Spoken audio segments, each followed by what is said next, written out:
hotel and spa. Another design dilemma from you, the viewer, has been solved thanks to this one. Our design expert, Karla Dreyer, nice to see you. Nice to see you. Thanks for having me, and I've solved it. Who was our lucky winner in this case? So the lucky winner is Alicia from North Van in Lynn Valley, and I love this. I love these stories. I love this story because she did a reno that took 3 years. There were some different life circumstances that came up, and renos at the best of times are really tough. So, but a 3-year reno, I think, would be very stressful. So we have a picture, I think, of Alicia with her husband, and there they are, they're celebrating, being done the reno, having some soup. But is a reno ever done? No, it's never done. That's why they've contacted us here, right? Okay, yeah, okay. But the basics are done. So 3 years of doing the reno, they're there celebrating. And this is the before shot. So I want to point out a few things because I think a lot of viewers are going to relate to this too.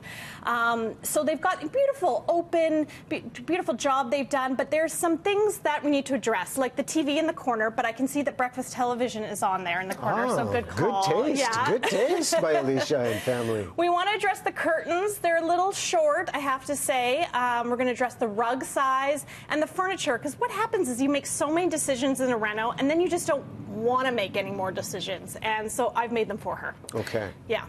And I know you have a floor plan. Do we have that ready to kind of take a look at? Because when you're designing the space, you got to map things out to figure out what's going to go where, yeah? You really do have to map things out. Here's the floor plan. And Alicia, I have changed things around. So what I've done is move the TV on top of the fireplace. It's so awkward to have a TV in the corner, and I think it just worked better for her up on the fireplace. I then did 2 bookshelves on either side.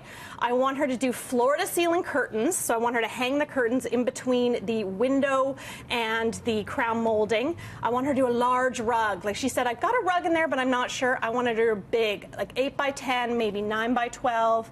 Then I want her to do a large sectional, I think would be fun, and a round coffee table. And hold that floor plan up. Shapes.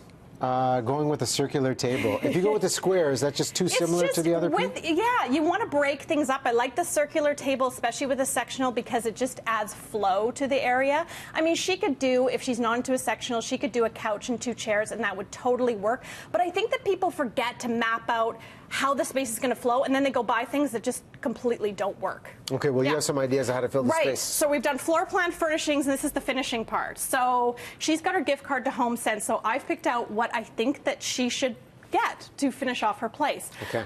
The first thing I started was this painting.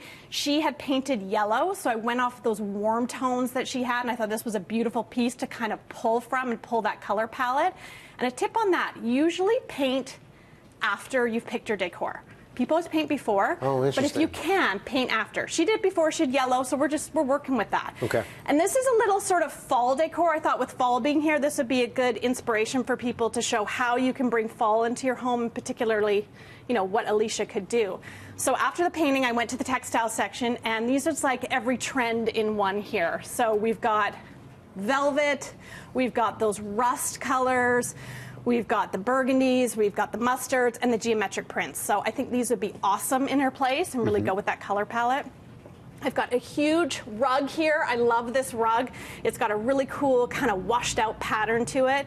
And again, if she can go 8 by 10, 9 by 12 would be perfect for her. And curtains, this was a big thing. So I want her to get a nice black curtain rod. Again, I want her to hang it as high as she can to the ceiling.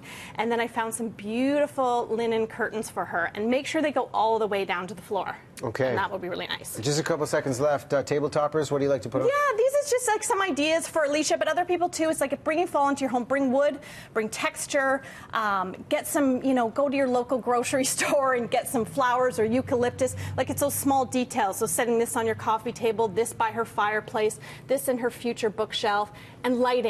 5 to 7 sources of lighting in a room. Oh, 5 to 7. Yes, I know. Is that a lot? I like the stem on this too. Thank you. That is a lot, but good lighting makes it makes all the come difference. So we've got Alicia covered, and I hope that she sends us some pictures. Okay, are you taking more at Karla? Always, yes. DreyerDesign.com? Yeah, yeah. You're gonna solve some more dilemmas? Absolutely. Okay. There you see the website. We'll keep serving you right here on the show. Nice work. Thank you. Enjoy, Alicia, and keep watching BT. Yes. It's a good show. No bias here.